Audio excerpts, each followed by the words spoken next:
fact is, these cabinet secretaries, they can express all the anger they want, but at the end of the day, they're still going to have to go up against Elon Musk, and Elon Musk is very close to President Trump. Now, I warned this the other day, and I would warn this again, is that Elon Musk is Donald Trump's closest ally until he's not his closest ally, and I think that Elon Musk is could be flying too close to the sun, but we'll see what happens. Yeah, we saw call this perhaps Elon Musk's Icarus moment in terms of reference to flying too close to the sun. There is some frustration, though, among cabinet officials. I know you have some reporting about how a number of them were actually caught off guard by this email directed from Musk over the weekend to federal employees. What more do we know about that? Because the press secretary is saying, oh no, everybody's working in concert together. All the cabinet secretaries are working very closely with Elon Musk. Clearly not. Oh, right. I mean, this is the key question, Erica, is whether or not the authority that we've seen Elon kind of be given, the power, the influence, and the types of decisions that he is making, whether or not it is grating on cabinet officials. And I spoke with several Trump administration officials, White House officials yesterday, people who are privy to some of these conversations, and they admit privately that some of these cabinet secretaries, one, as you said, were caught off guard by that directive that he issued last week saying, send 5 things in that you did to all government employees, and if you don't respond, you could have your employment terminated. But it's the way in which he's carrying out some of these moves. I think there's no question as well that many people in the Trump administration and these cabinet secretaries agree with the president and Elon Musk that maybe there is bloat in the government, maybe they should be looking at waste, fraud, and abuse, but it's the way in which he is carrying that out, that chainsaw approach, that kind of cut and ask questions later approach that is beginning to really, frustrate some of these secretaries, I'm told. A lot of it is because we know that some of them were just sworn in. Some of them haven't even been, or haven't had their cabinet votes yet, their confirmation votes yet. And so they still need to assess what their agency needs are and who they might want to keep or cut in their agencies, and they want that to be under their power. And so that's where some of this really stemmed from, I was told, Erica.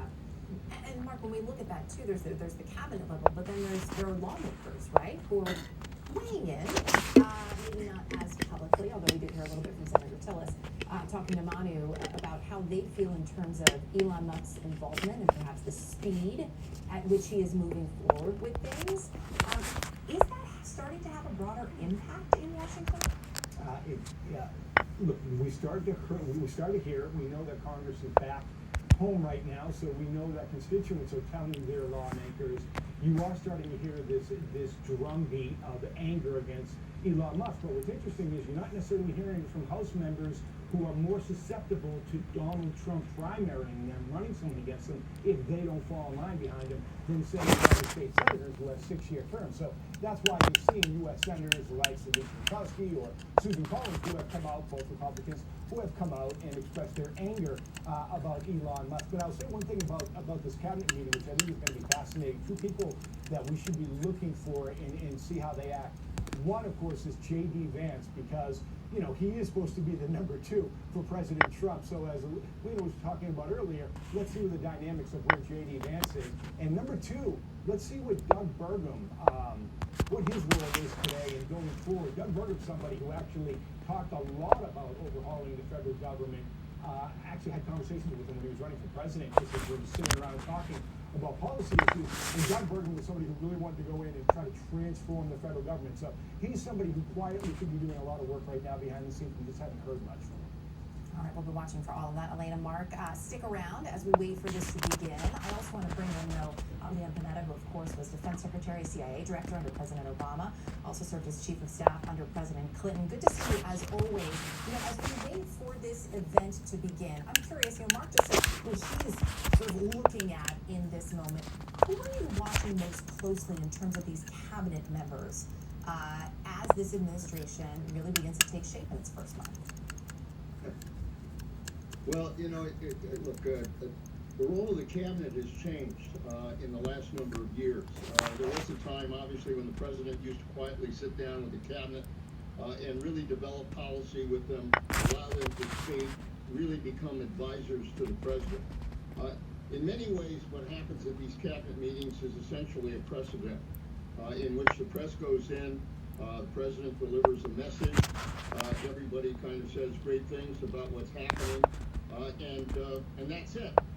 So I'll be interested to see whether or not this really becomes a cabinet meeting in which the cabinet is able to truly express their views to the president, because that's why they're there, and that's what the president needs. Secretary Panetta, stay with me as well. We're going to continue to drill down on this. We're going to put in a quick break here as we wait for this cabinet meeting to begin. Stay with us. You're watching.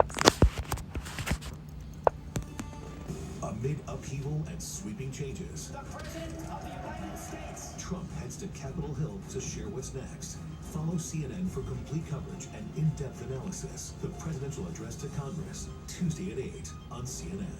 If you're looking for a Medicare supplement insurance plan that's smart now I'm 65. and really smart later, I'm 70-ish. consider an AARP Medicare supplement insurance plan from United Healthcare. With this type of plan, you'll know up front about how much your care costs, which makes planning your financial future easier. So call United Healthcare today to learn more about the only plans of their kind with the AARP name, and set yourself and your future self up with an AARP Medicare supplement plan from United Healthcare. Asthma. Does it have you missing out on what you love, with who you love? Get back to better breathing with Fasenra, an add-on treatment for eosinophilic asthma taken once every 8 weeks. Fasenra is not for sudden breathing problems. Serious allergic reactions may occur. Get help for swelling of your face, mouth, tongue, or trouble breathing. Don't stop your asthma treatments without talking with your doctor. Tell your doctor if your asthma worsens or you have a parasitic infection. Headache and sore throat may occur. Ask your doctor if Fasenra is right for you.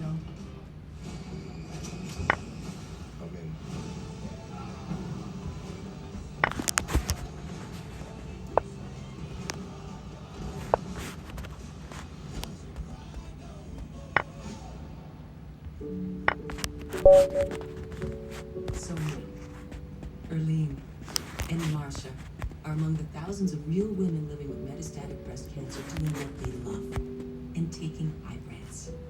Ibrance, with an aromatase inhibitor, is for adults